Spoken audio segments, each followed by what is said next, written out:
Rádio AGECOM, a rádio do curso de jornalismo da Estácio Teresina. Olá, meu amigo ouvinte, seja bem-vindo ao nosso programa Revista AGECOM, em parceria com a Agência de Comunicação Júnior AGECOM. Você está ligado na Rádio AGECOM, a rádio do curso de jornalismo da Estácio Teresina. Aqui você fica por dentro de todas as informações e eventos do seu campus.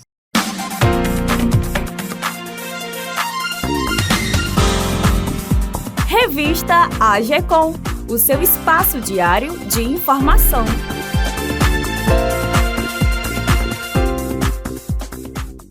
Apresentado por minha amiga Maria Eugênia E por minha amiga Mariana Santana. Meu caro ouvinte, começamos o programa de hoje cheio de coisas legais.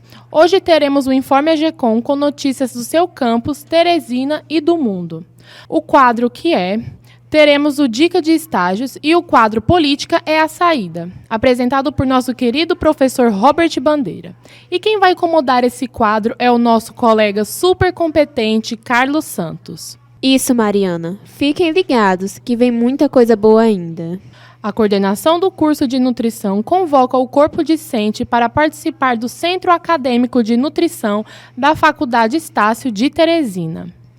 Uma liga acadêmica é uma associação civil e científica livre, de duração indeterminada e sem fins lucrativos, com sede e fórum na cidade da instituição de ensino que a abriga. Ela visa complementar a formação acadêmica em uma área específica, por meio de atividades que atendam os princípios do tripé universitário de ensino, pesquisa e extensão. Para realizar a inscrição, você pode acessar o link disponível no perfil do Instagram do curso de nutrição, @nutriçãoestácio-t. Por lá, você também vai encontrar um e-mail para mais informações, oliveira.lilia@estácio.br. Então, Mariana, o Núcleo de Prática Jurídica da Faculdade Estácio de Teresina divulgou por meio de rede social o programa de enfrentamento à desinformação com foco nas eleições de 2022.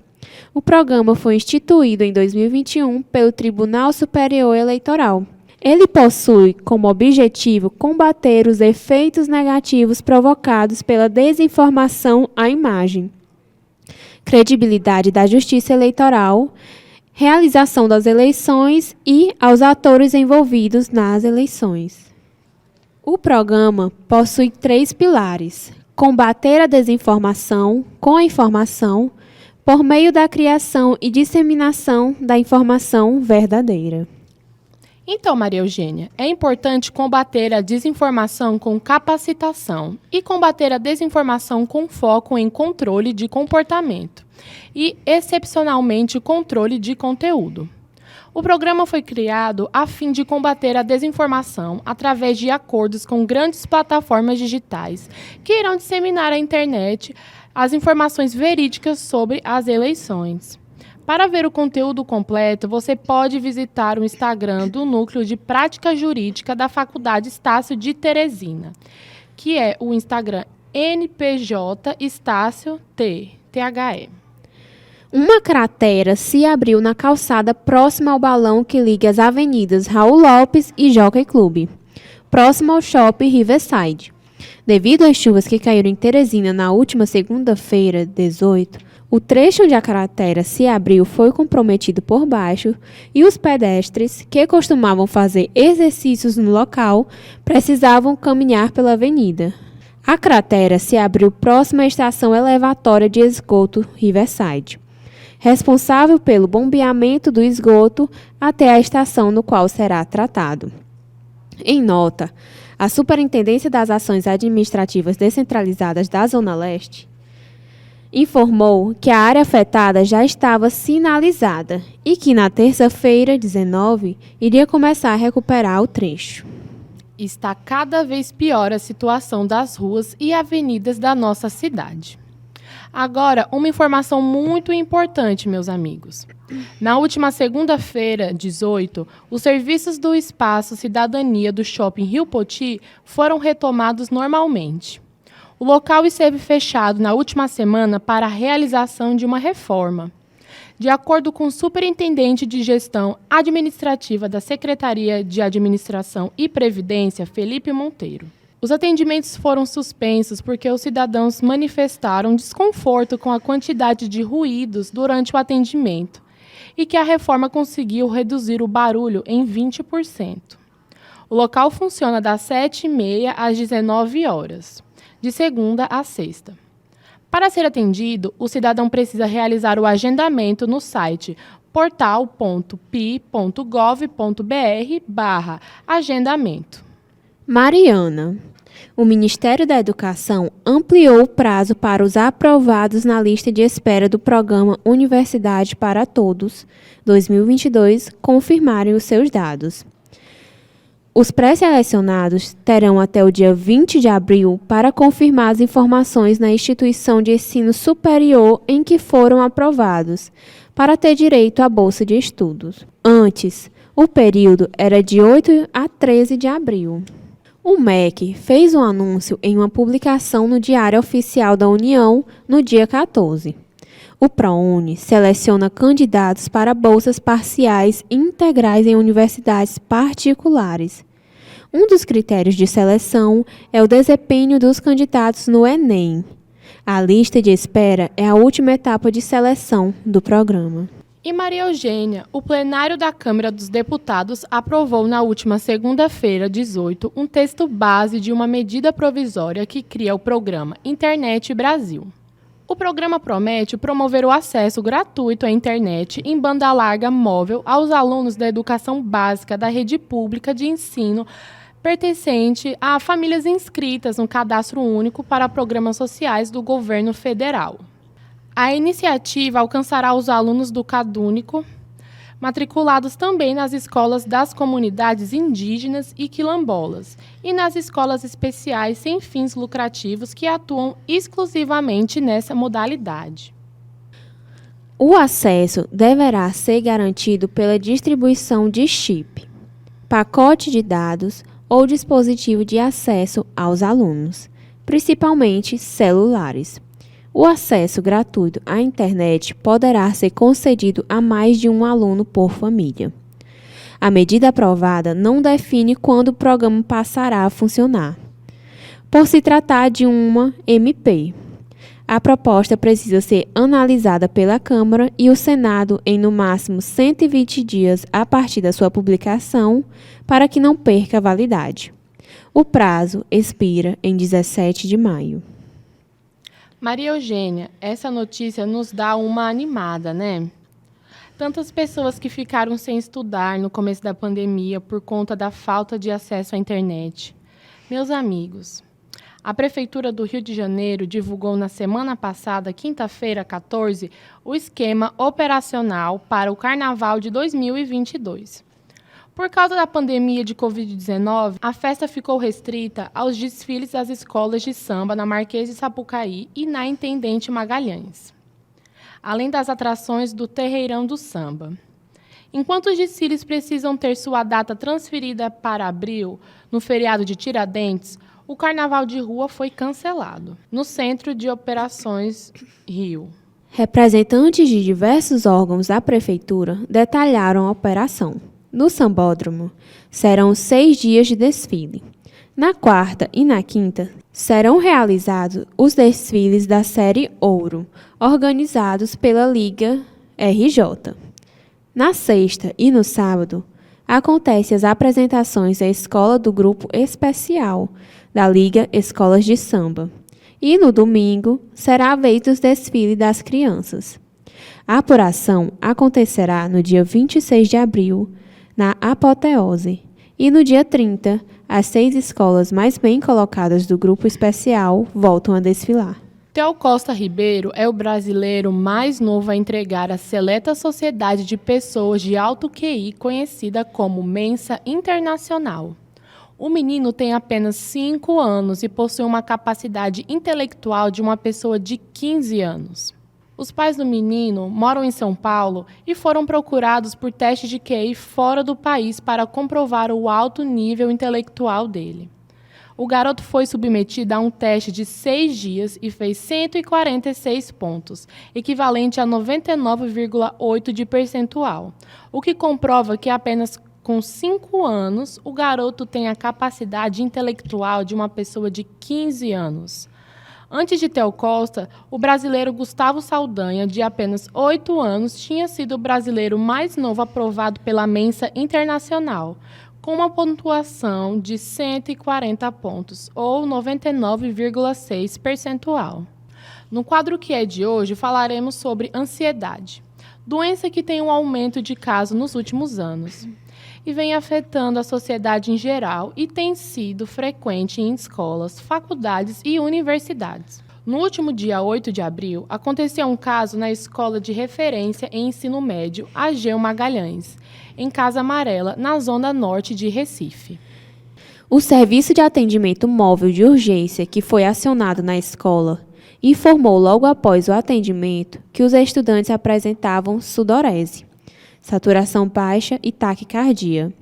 Foram atendidos no local e não precisaram ser transferidos para hospitais. Convidamos uma colega nossa aqui da rádio que passa por momentos assim frequentemente e que tem procurado tratamento para melhorar o seu desempenho e sua saúde também. Seja muito bem-vinda, Lívia. Olá, pessoal. Sou Lívia Suelen, aluna de jornalismo na Faculdade Estácio Teresina. Sou uma pessoa ansiosa e minha experiência com ansiedade não são das melhores. Isso porque atrapalha bastante em nosso desenvolvimento pessoal e também não seria diferente no nosso meio acadêmico, não é mesmo? Até porque temos semanas de provas, temos trabalhos para entregar e muitas das vezes esses trabalhos eles acabam coincidindo com a prova, né, em datas de entrega, por exemplo. Há eventos que a gente deve participar, enfim, tudo isso nos causa uma agitação, nos causa um certo receio de ter que refazer, ou de não dar tempo de entregar, ou de não dar tempo de fazer tudo. Mas é possível, sim, amenizar essa situação. Digo isso a vocês porque eu fiz tratamento psicológico. Hoje eu ainda tenho esse acompanhamento com a psicóloga, não na mesma proporção que tinha antes, porque me ajudou bastante, né? Foi diminuindo muito. Para abordar mais sobre o assunto ansiedade, teremos a participação da psicóloga Fernanda Carvalho. Seja muito bem-vinda à nossa rádio. Olá, meu nome é Fernanda, eu sou psicóloga, sou analista do comportamento e eu vim falar um pouco com vocês sobre a ansiedade de uma forma geral, né? Eu queria começar, na verdade, explicando o que é a ansiedade, né? É muito comum a gente ouvir as pessoas dizerem que, eu tenho ansiedade. De fato, todos nós temos ansiedade, mas a ansiedade, ela é uma emoção, né? Então, todos nós temos ansiedade porque ela é uma emoção comum a todas as pessoas, né? Muitas vezes a gente associa a ansiedade a um sentimento negativo, a uma coisa ruim. Só que sentimentos negativos, na verdade, não existem, né? O que existe é a forma como a gente reage diante de uma situação, diante de um sentimento, né? E normalmente a gente leva a ansiedade para esse lado. Só que a ansiedade, assim como tudo na nossa vida, ela é uma emoção que também precisa de equilíbrio. Então, tudo em excesso ou em falta pode ser ruim, pode nos prejudicar de alguma forma. Então, a ansiedade também precisa desse equilíbrio.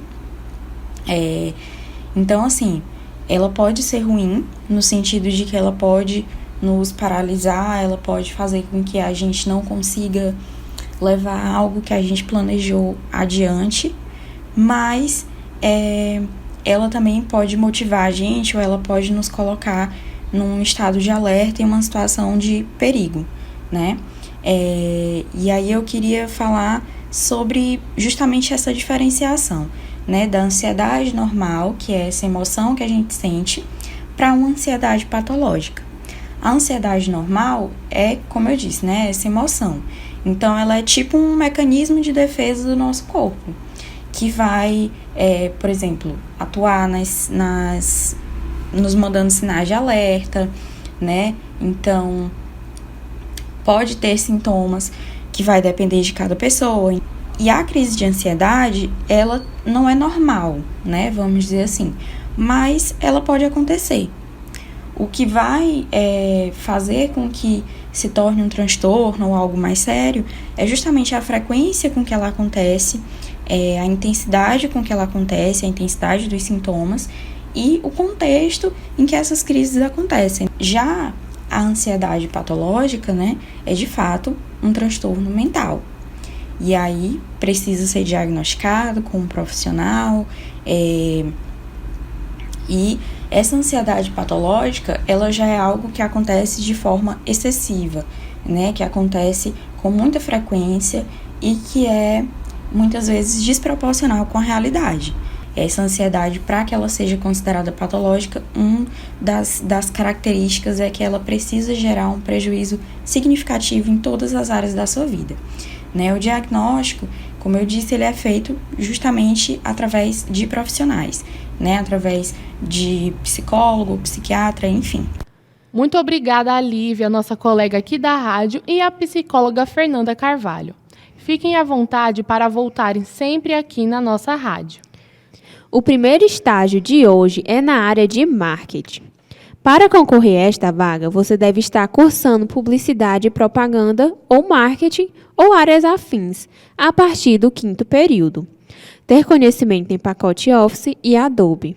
Ter afinidade com redes sociais, conhecimento básico em edição de vídeos e fotos e possuir uma boa comunicação oral e escrita. Esse estágio conta com uma bolsa de estágio e auxílio transporte. Se você ficou interessado, mande seu currículo para o e-mail recrutamento@lupfibra.net.br até o dia 30 de abril.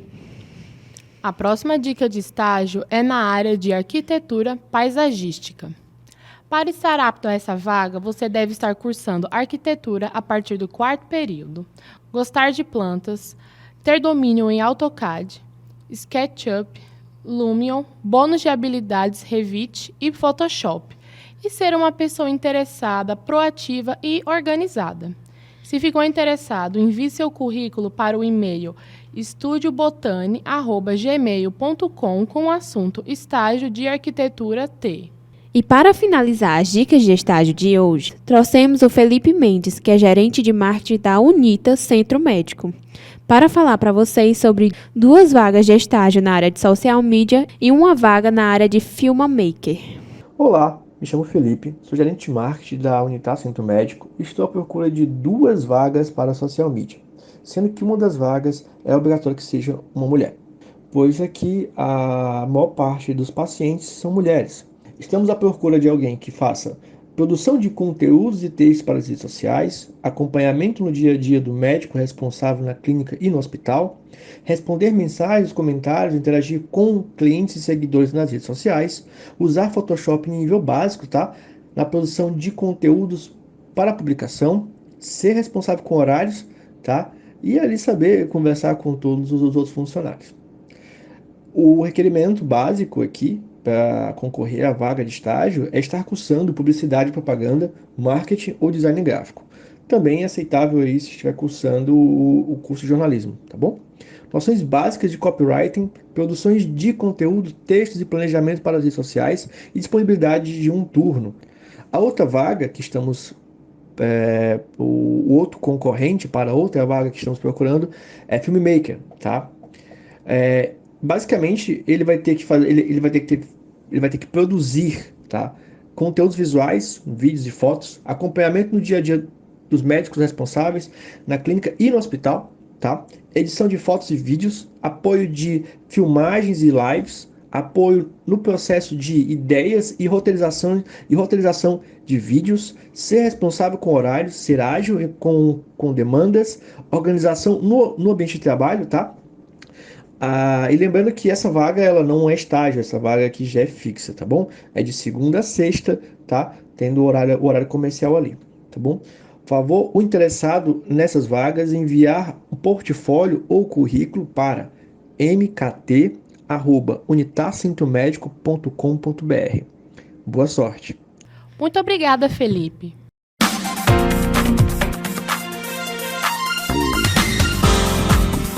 Revista AGECOM, o seu espaço diário de informação.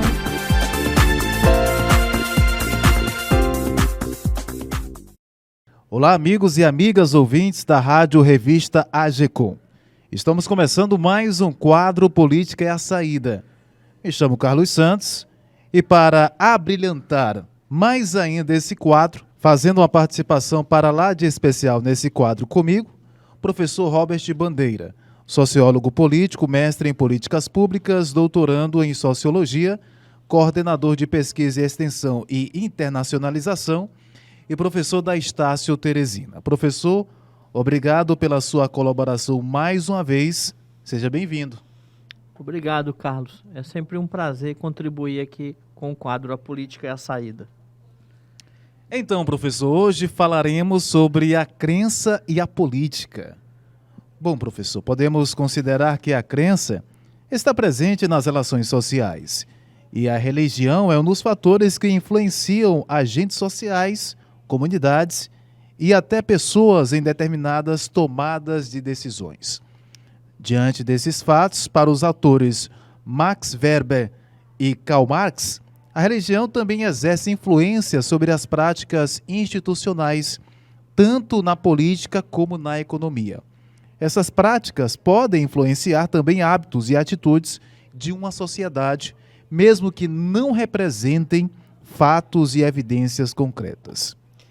Carlos, a gente tem que começar a responder isso a partir de um pequeno pensamento, que é pequeno, mas é grande, né? Digamos assim, de Friedrich Nietzsche, um livro que ele escreveu chamado Humano, Demasiadamente Humano, Demasiado Humano.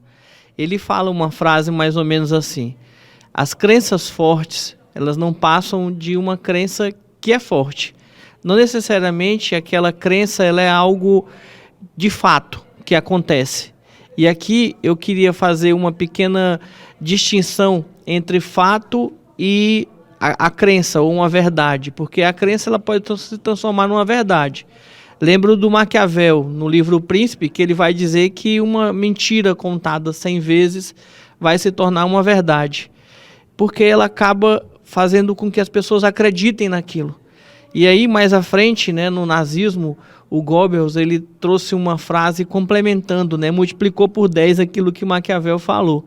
Ele disse que uma mentira contada 1000 vezes, ela se tornaria verdade. Então é importante quando o Weber e o Marx eles trazem também esse raciocínio e trazem para a questão da crença para a religião, a gente pode observar que Weber ele vai dizer que o líder religioso, por exemplo, a partir daquilo que ele pensa, ele consegue influenciar as pessoas. O Weber chama isso de carisma ou uma ação social carismática. O Karl Marx ele faz uma outra análise. Ele vai dizer que a crença religiosa ela pode se tornar um ópio do povo. Ela pode encobrir uma realidade, ela pode fazer com que você enxergue apenas aquela verdade, aquela crença, mas não consiga enxergar os fatos. Os fatos, nessa minha fala, seria aquilo que realmente acontece e não o que eu acredito. É o poder do discurso, creio eu, professor, que você está destacando.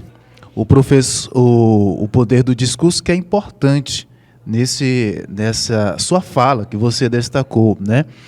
Esse poder ele é muito utilizado em certas facetas políticas, em candidatos. Como é que você analisa esse discurso? Ele é partidário, claro que está sendo utilizado pelos grupos partidários. Como é que você analisa? Como é que você pode fazer um paralelo entre a política e a crença diante desse poder do discurso que tanto influencia a sociedade e a população? Tem um autor, Carlos, que está estudando isso há já algum tempo, que é o Antônio Lavareda, né? Professor, brasileiro. Inclusive, ele é uma das pessoas que está por trás que gerencia o Instituto de Pesquisa, né? Que é o IPESP, né? e ele trabalha muito a ideia da emoção. Ele vai dizer que existe uma influência do voto, ou como ele mesmo chama, um determinante do voto. E esse determinante do voto vai muito pela questão da emoção, é onde entra a crença. Então, o carisma que eu falei agora há pouco em relação ao Max Weber está presente em muitos dos candidatos, por exemplo, e mesmo dos políticos já eleitos, porque eles utilizam esse carisma no seu discurso para tentar convencer. E aí eles trabalham uma ideia da emoção. Que emoções são essas? Por exemplo, em 2018, o candidato, na época que hoje é o presidente, Jair Bolsonaro, utilizou muito uma emoção que é o medo. O medo, o ódio, são emoções. Então, por exemplo, olha, se o Fernando Haddad ganhar as eleições, ele vai transformar o Brasil em um sistema comunista profundo. Vão tomar suas casas. Aí você cria um sentimento, uma emoção que é o medo. Ao mesmo tempo, com esse medo, você cria um ódio, porque você cria um ódio desse sistema comunista em que eu não quero. Então, ele conseguiu vencer a eleição, por exemplo, a partir desses sentimentos. Então, esses sentimentos eles viraram crença. De que forma? Será se o comunismo realmente existe em algum país? Né? Será se isso se coloca de fato na realidade? Né? Não existe. Porém, quando você traz a noção da crença, aquele que acredita, aí vem a questão do Nietzsche, que eu falei no início, ele é forte, ela é forte, essa crença, mas não quer dizer que ela encontre um reflexo na realidade. E aí vem até uma ideia, a partir disso, que ela vira uma forma de espetáculo. E esse espetáculo ele vai ser colocado, por exemplo, nos grupos de WhatsApp, a partir de piadas, a partir de narrativas que vão causar medo, que vão causar ódio. E as pessoas recebem essa narrativa de forma espetacular. E elas compartilham isso. E esse espetáculo pertence muito à noção da crença. Tem um autor chamado Jean-Luc Nancy, que ele vai trabalhar essa ideia. A crença está nessa noção do espetáculo. Por mais que esse espetáculo realmente não exista, ou seja, de fato, aquele que acredita até inventa, até, de certa forma, reforça, puxando para aquilo que ele quer afirmar. E aí vem uma ideia que muitas vezes os alunos me perguntam: mas professor, mas como é que uma coisa muito absurda, uma fake news, por exemplo, e as pessoas acreditam naquilo? Não necessariamente elas acreditam naquela fake news, mas aquela fake news, ela reforça a crença delas, ou o ódio que elas têm, por exemplo, do lado oposto, seja a esquerda, seja a direita. E isso vem a noção do espetáculo em si. E esse espetáculo ele entra na mente, na representação social de cada pessoa, que ela acaba acreditando de fato naquilo, mesmo que não seja real. Certo, eu vou abordar alguns pontos em relação a essa temática. Não sei se você já falou durante a sua fala, mas é bom sempre esclarecer. Professor, como o senhor analisa a influência das crenças e da religião para definir mudanças e o comportamento de uma sociedade, tanto no contexto político e econômico? Como fazer esses pontos? Isso é muito importante a gente bater nesse ponto. Vamos lembrar, por exemplo, na primeira eleição democrática brasileira após 88, né? A gente não tinha o fator religião muito forte. Né? Não se buscavam fazer de forma forte, estratificar, por exemplo, resultados de pesquisa entre evangélicos, entre católicos, entre segmento evangélico A ou B. Hoje a gente já trabalha isso muito forte. Por quê?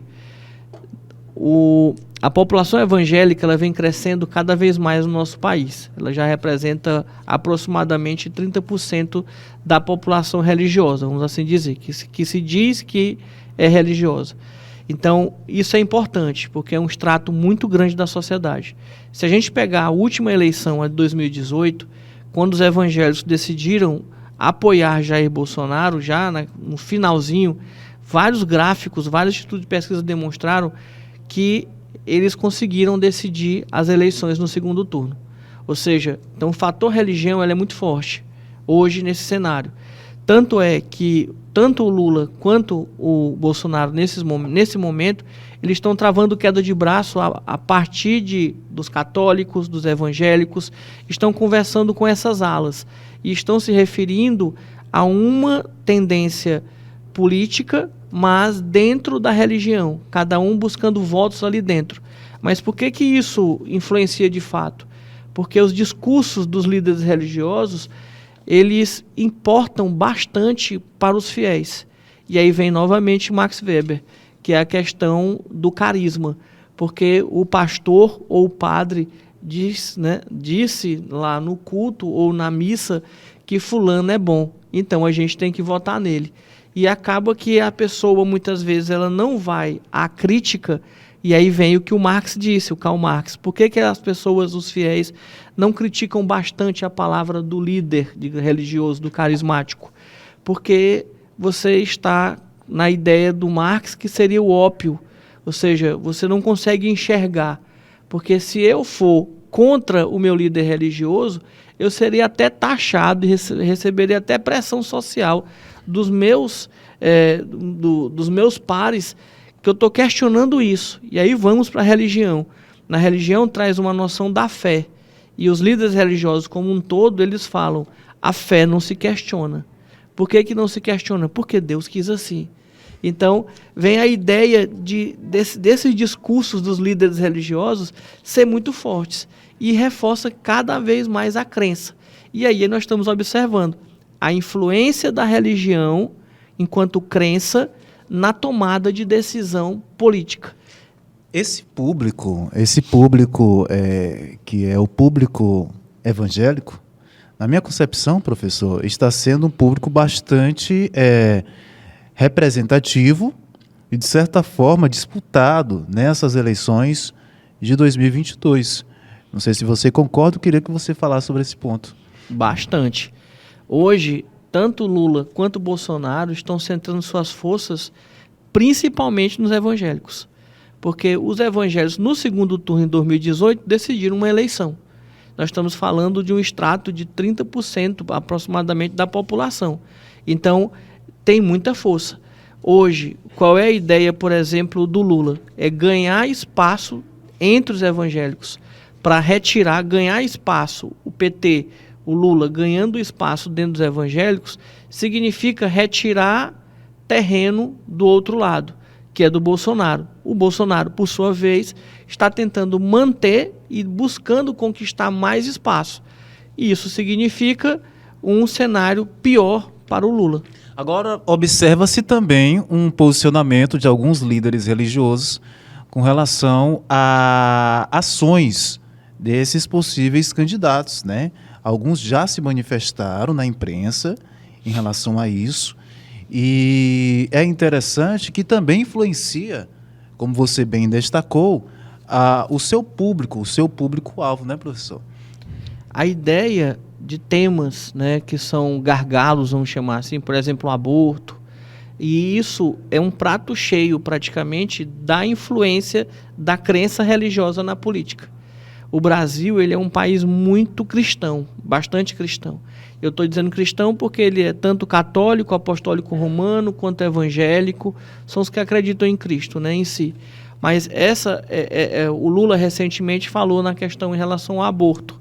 Então isso é um tema que certamente vai ecoar no mundo religioso, e os líderes certamente vão se posicionar e vão, nos seus discursos, influenciar ou reforçar a crença dos fiéis.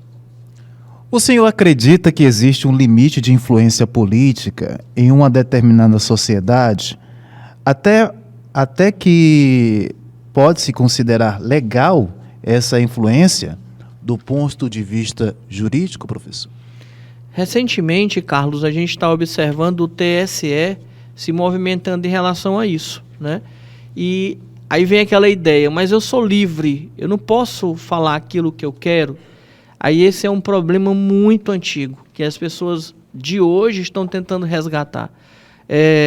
Por exemplo, John Locke, Thomas Hobbes, Jean-Jacques Rousseau debateram sobre isso lá no século XVII, século XVIII. A ideia da liberdade, ela sempre vai ter que conviver com limites impostos pelo soberano, que é o limite do soberano é o Estado. No nosso caso, é a Constituição. Então, eu não posso ser livre no momento em que eu vá diminuir o direito de outras pessoas ou cercear o direito dessas pessoas. Nós temos que entender que a liberdade, ela tem sim um limite. E esse limite, que é dado à liberdade pela lei, pelo Estado democrático de direito, faz com que a gente se comporte de uma determinada forma para que eu, você e qualquer outra pessoa tenha esse espaço de liberdade. Então, o TSE está observando diretamente em relação às plataformas, né? O Twitter, o WhatsApp, né? Dentre outros, para tentar fiscalizar e fechar esse cerco, para que possa garantir um espaço, digamos, mais igual ou equitativo, né, para os partidos. Porque na medida em que você coloca uma mensagem totalmente fora de contexto, falsa, e isso influencia a tomada de decisão, é um jogo bastante sujo.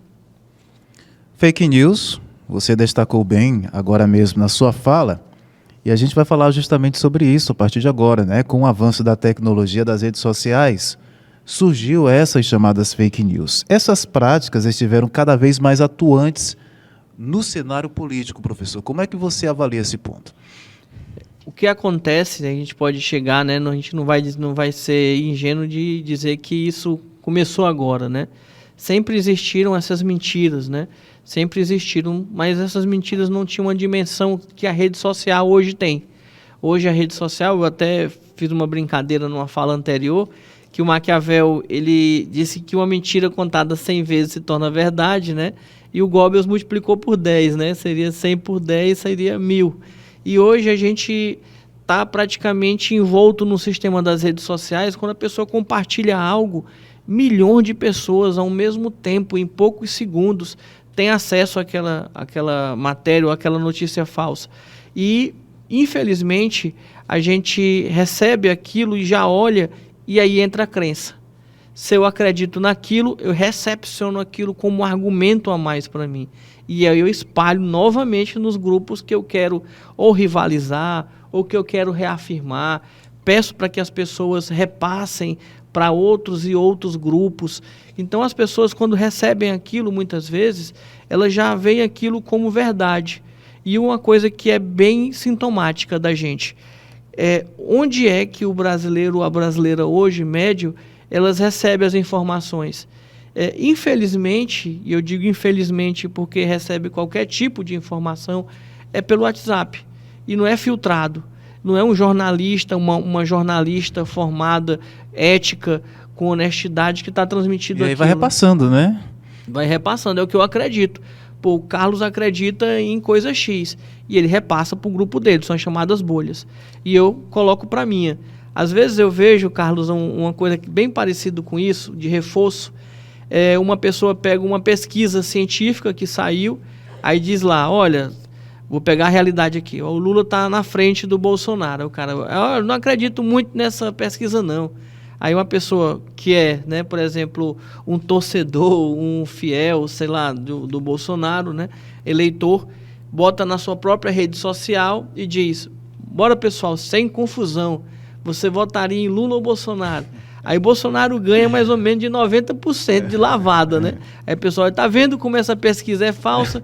Se fosse o contrário, né? O fiel, o eleitor lá do Lula, coloca a mesma coisa e o Bolsonaro estivesse na frente, o Lula vai estar ganhando de lavada, 90 e tantos por cento. Poxa, é mentira. A ideia é que as pessoas que me seguem, praticamente elas, quase todas, vão pensar um pouco parecido comigo. É o público, né, que cativa essas informações. E aí são as crenças, né? Só reafirma o que nós estamos dizendo. São crenças. Professor, outro questionamento é como diferenciar as crenças ou afirmações de um determinado grupo ou segmento político de uma fake news e como um fator pode influenciar a outro. Como fazer essa diferenciação? Carlos, eu sou eu sou partidário de que uma complementa a outra, né? Ou seja, A fake news, ela nada mais... Ela precisa, na verdade, de um sustentáculo. Se ela não tiver um sustentáculo, ela não funciona. Então, ela é muito constituída de traços aparentemente reais. E lógico que no enredo dela, você joga a notícia falsa, né? Então, ela tem que ser atrativa. Como ela é atrativa, ela acaba entrando aquilo que o Luc Nancy, que eu falei, o autor, traz, que é a questão do espetáculo. E ele me alegra, e ele causa em mim sentimentos de medo, de felicidade, de ódio, de amor, né? E, ao mesmo tempo, para que isso funcione, eu tenho que ter a crença. Porque se eu não acreditar naquilo, ou se eu não conseguir tornar aquilo crença, aquela notícia falsa, ela não consegue alcançar o seu objetivo. O objetivo da fake news é fazer com que a pessoa acredite naquilo. Então, se ela não acredita, então ela é uma fake news, digamos assim, ineficiente. E daí eu preciso criar outra para testar a eficácia disso. E essa eficácia está medida ou paralelamente com a crença. É uma narrativa, é isso? Total. É uma criação de narrativa. Cria-se uma narrativa falsa em cima disso para que eu possa mudar o cenário. E isso influencia no comportamento, na tomada de decisão, por exemplo, na eleição, no eleitor. Aqui eu lembro até de um filme que é chamado Rede de Ódio. Um protagonista, que é um rapaz bem novo, ele é contratado por uma agência, né? Uma espécie de agência de publicidade, mas que está prestando serviço a uma pessoa que eles não conhecem. Mas existe um candidato lá na época lá que está em primeiro lugar. Esse candidato, ele é gay, mas ninguém sabe, porque ele não expõe a sua vida pessoal, mas é um candidato com ótimas propostas. O que é que esse cara faz? A primeira coisa que ele faz é expor que ele é gay e que ele participa de orgias e que ele pode trazer isso para dentro da prefeitura. Ou seja, você pega algo que é real, que realmente ele é gay, mas você deturpa toda uma questão. E o que é mais genial disso, desse exemplo que eu estou dando, é que ele está trabalhando no escritório sozinho, disseminando as notícias falsas. Ele sai para tomar uma cerveja, um chopp, num bar com os amigos, e na mesa ao lado as pessoas estão discutindo sobre as fake news que ele criou. E detalhe, elas estão acreditando nessas fake news. E ele fica, em choque. Poxa, como é que é a mentira que eu inventei, essas pessoas estão acreditando nisso, né? Ou seja, virou uma verdade, uma crença. Cria-se uma narrativa diante de certas situações e isso se torna uma arma política para vencer, professor. Muito forte, e é uma arma forte, porque você trabalha com crenças. E entre o fato, o que realmente acontece, e a crença, vence a crença, infelizmente. Por que eu estou dizendo infelizmente? Porque é o que se crê. E o que se crê é muito forte. Mas essa força não quer dizer que é real, que é o fato em si. E a crença, pegando o professor Antônio Lavareda, né, em relação à questão do sentimento, da emoção como determinante do voto, determina uma palavra muito forte, influencia o eleitor, numa eleição, a escolher um determinado candidato. E isso é muito forte, mais ainda, Carlos, porque a maioria dos eleitores, eles não têm uma definida, praticamente, em quem eles vão votar. E os discursos, as narrativas, capturam essas pessoas. E capturam de uma forma em que eles acabam levantando uma bandeira que pode ser algo que até fere a própria existência dele. Já pensou um trabalhador assalariado, de carteira assinada, salário mínimo, que sonha com 13º, ele vota em um candidato que quer acabar com o 13º. Como é que a pessoa consegue fazer uma coisa dessa? É porque ele está embriagado pela crença, ele não está conseguindo ver o que está ali aos olhos dele. Agora, professor, no seu ponto de vista, qual a orientação pode ser repassada ao eleitor nesse período eleitoral, né? Estamos em 2022, um período eleitoral que Queria saber quais as orientações diante das constantes fake news e divulgações de ideias políticas partidárias nas redes sociais, né, divulgações de narrativas. Qual orientação você pode repassar para os nossos ouvintes? Hoje a gente está cheio de canais que checam essas notícias, né, as notícias falsas. Eu recomendo que as pessoas cada vez mais busquem essas notícias, esses canais de checagem, né? Eu até peço aqui uma licença para falar de um piauiense, né? De um canal piauiense que é o Coar, né? O Coar Notícias, ele trabalha essa questão, né? Lembrando até que o Coar, para quem não está entendendo a palavra, é porque a gente coa o café, né? A gente filtra o café, né? Tanto é que o símbolo parece um filtro realmente de café. E tem outros, né? Lupa, por exemplo, do UOL, dentre outras, né? Que você checa. É uma sugestão que eu coloco. Mas sendo bem realista, Carlos, só quem faz isso realmente é quem tem dúvida daquilo que crê, né?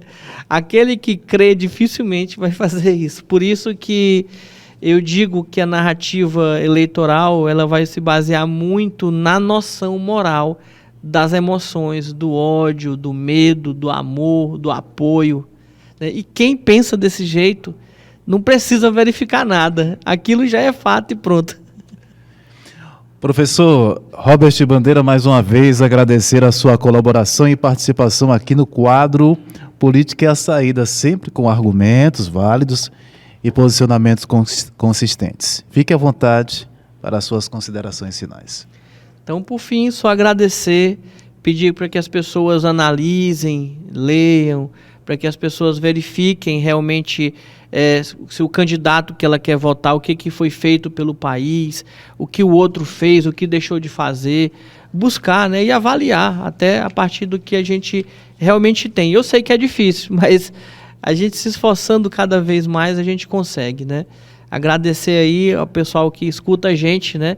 Que a política é a saída. Só para finalizar, Carlos, a política é a saída porque ela é que faz a mudança, de fato. De forma bem entendida, pode mudar uma sociedade. Correto. Muito obrigado pela participação de todos, professor Robert Bandeira, convidados e entrevistados. Então, estamos encerrando mais uma edição do programa Revista AGCOM. Essa edição teve produção de Antônio, Pedro, Bianca, Rafaela, Carlos Santos, Maria Eugênia, Mariana Alves, Mariana Santana e professor Robert Bandeira. Trabalhos técnicos e direção de Bernardo Silva, supervisão geral de Tiago Melo e coordenação geral de Mariana Alves. A todos um ótimo dia e até a próxima. Rádio AGCOM, a rádio do curso de jornalismo da Estácio Teresina.